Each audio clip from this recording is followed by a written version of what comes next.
जो आर्थिक चीजें थी, जो वेल्थ थी, उसमें पिछड़ों की हैसियत 17% थी, 17%, 17। और आज 10 साल की एनडीए की सरकार के बाद पिछड़ों की आर्थिक हैसियत हो गई है केवल 9%। मैं कहना चाहता हूं चुनौती के साथ, वित्त मंत्री अपने जवाब में बता दें, अनुसूचित जनजाति का एक भी व्यक्ति देश में अरबपति हो तो बता दो, एक भी अरबपति हो तो बता दो, एक भी दलित को अरबपति आपने बना दिया हो तो बता दो, एक भी पिछड़े को बना दिया हो तो बता दो। आप जवाब में दे देना, आप डेटा दे देना, आप डेटा दे देना, हमारी दबाव नहीं रुकेगी। सभापति महोदय, जब जब बीजेपी की सरकार, जब जब बीजेपी के लोग विपक्ष में रहे तो ओपीएस की बातें किए। 10 साल से आप सत्ता चला रहे हो, 11वां बजट पेश कर रहे हो, पूरा देश आज ओपीएस के लिए सरकारी कर्मचारी परेशान है, कहीं ओपीएस की चर्चा नहीं है, पुरानी पेंशन की कोई चर्चा नहीं है।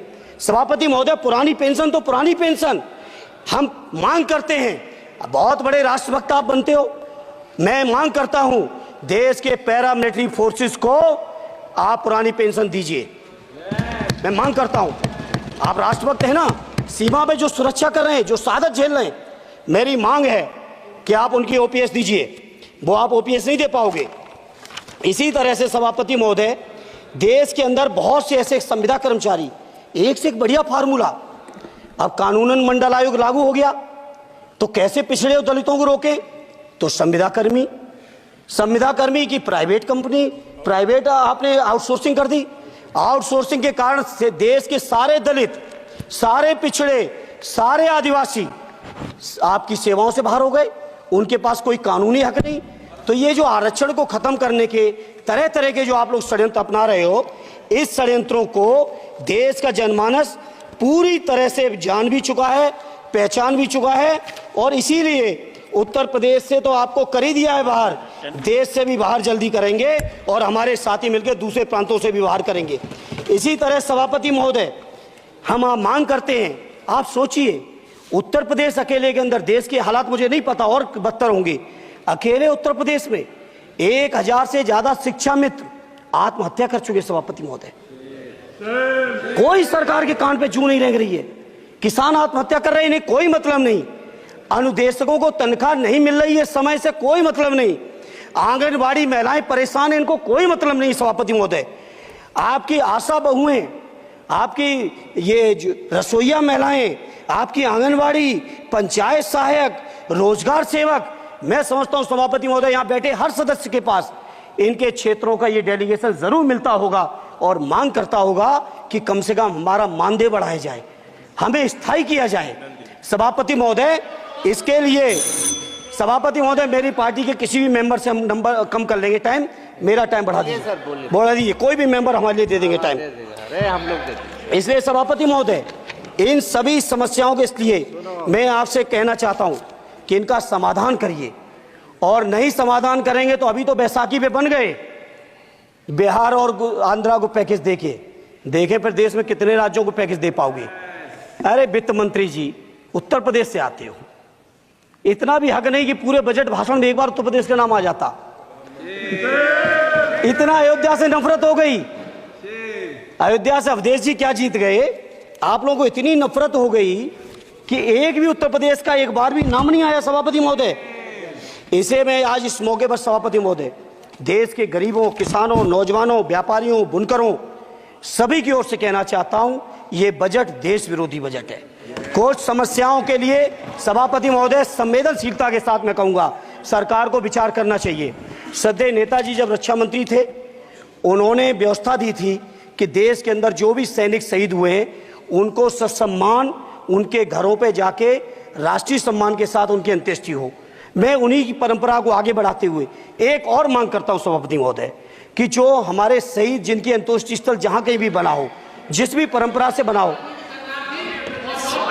अरे आपको कुछ नहीं पता है, अरे यही तुम्हारे सैनिकों के लिए यही तुम्हारा भाव है। सभापति महोदय, आप बोले सर। सभापति महोदय, मेरा अनुरोध है अग्निवीर की योजना खत्म की जाए। ये 4 साल के सैनिक से देश की उतनी मजबूत रक्षा नहीं हो सकती। नौजवानों को गुमराह करके केवल 4 साल, उन्हें दो ना 60 साल तक रिटायरमेंट, 4 साल बाद वो कहाँ नौकरी ढूंढेंगे। इसे मेरी मांग है अग्निवीर की योजना खत्म की जाए। साथ ही साथ मेरी एक मांग और है कि जो शहीदों की शहादत स्थल है उसको शहीद स्थल के तौर पर डेवलप करने के लिए केंद्र सरकार को अतिरिक्त बजट देना चाहिए। मैं नहीं समझता हूं इसमें किसी को कोई दिक्कत होनी चाहिए। इसी तरह सभापति महोदय, बातें बहुत लंबी लंबी की जाती हैं, थोड़ा सा मैं अपने क्षेत्र के बारे में कहूँगा। आदरणीय हमारे नेता माननीय राममूर्ति वर्मा जी ने भी कहा है, माननीय लालजी वर्मा जी ने भी, जो बाढ़ की समस्या है, जो समस्या बिहार में है नेपाल से पानी छोड़ने की, वही समस्या उत्तर प्रदेश की भी है। और विशेषकर पूर्वी उत्तर प्रदेश में अगर आप चलिए तो खीरी से शुरू करेंगे, पीलीभीत खीरी से लेके पूरा आप चले जाइए और एकदम कुशीनगर बॉर्डर तक, बिहार बॉर्डर तक पूरी की पूरी समस्या है। घाघरा जब आती है तो मैं समझता हूं इन जिलों के लाखों लोगों को तहस नहस करके चली जाती है। जितना विकास होता है सभापति महोदय, बरसात के समय वो सारा का सारा विकास पूरी तरह से खत्म हो जाता है। इसलिए मेरी मांग है केंद्र की सरकार से कि बजट आप पास कर रहे हो तो कम से कम उत्तर प्रदेश से इतनी नफरत ना करो।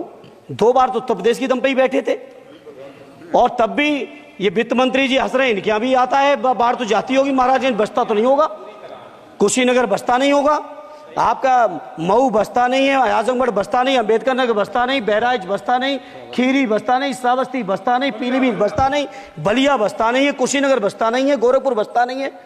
इतने जिले तो हमारे उत्तर प्रदेश के प्रभावित हैं। तो बिहार की तरह से एक विशेष पैकेज हमारे उत्तर प्रदेश के लिए भी दे दो। कम से कम इतना तो कहने की हिम्मत रखो, केवल चीखने के लिए बैठे हैं सबके सब। सभापति महोदय, दूसरा एक मैं बात, हमसे पूर्व जो सांसद रहे हमारे आजमगढ़ के, बड़ी लंबी लंबी बातें की, गोरखपुर से आजमगढ़ होते हुए बनारस तक का हमने रेलवे लाइन स्वीकृत करा दिया। सभापति महोदय, मैंने जब पता किया अधिकारियों से तो सच्चाई ये है कि अभी उस पर एक भी पैसे का बजट का आवंटन नहीं है।